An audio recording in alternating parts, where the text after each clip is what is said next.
בעצם זה נתן לך דחיפה להגיע אני הלכתי לרמת משקולות וקיבלתי פציעה בגב בגיל 12 ממש, פציעה בגב קשה, וכדי שתעבור הפציעה אבא שלי לקח אותי למכון כושר ראשון שנפתח בעיר שלנו, מאוד גדול, ואז אני התחלתי להתאמן, ואז התחלתי לראות, הייתי ממש זוחל, שנה, הנה זה הפציעה מאז.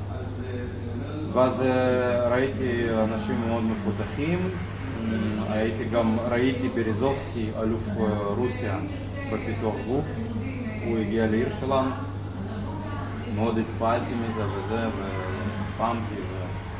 ואז בעצם התחלת משם, כאילו התחלת... כן, התחלתי משם, הייתי חולה ממש, ב100% חולה של פיתוח גוף. ובארץ הגעת בעצם עד הזכין? הגעתי לארץ, לירושלים, לא היה שום דבר, רק מכון כושר אחת שמשון,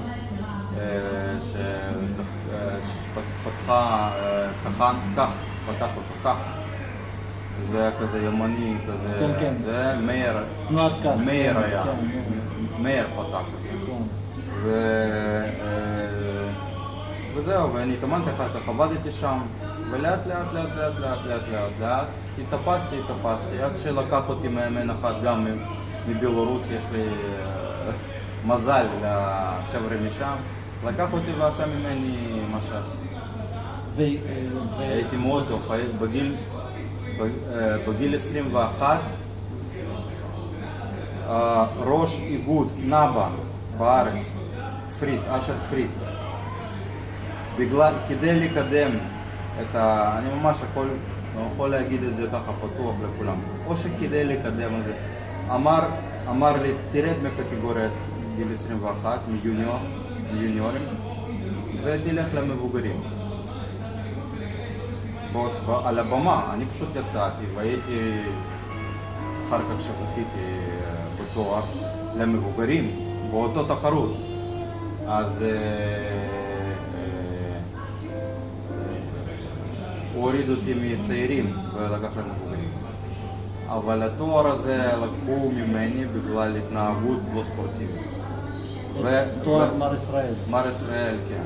צריך להגיד את זה, כי אחרת שאני לא אצא שדרן או משהו כזה.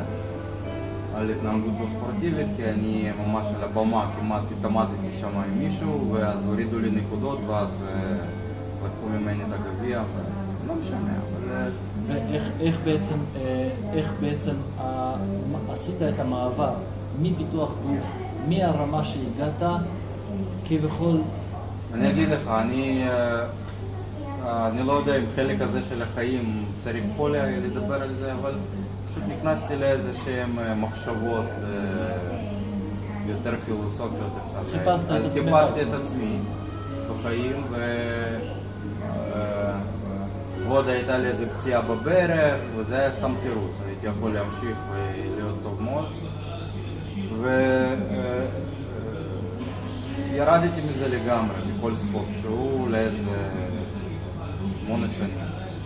ואז התחלתי עוד פעם להתאמן בפיתוח גוף. תוך 3 חודשים מ-77 קילו עליתי ל-90, סתם עם חלבון. אנחנו כולם יודעים מה זה פיתוח גוף, כן? ששם לא חלבון, שם מזריקים.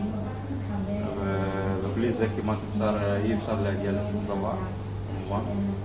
וסתם עם אוכל רגיל ועם שינה של 5 שעות ביום. אני הגעתי ל-90 קילו עם 6% שומן. זה מדהים, אני טוב. הייתי עוד קצת עושה כמה מחזורים טובים והייתי מגיע ל100 קילו והייתי גם משתתף.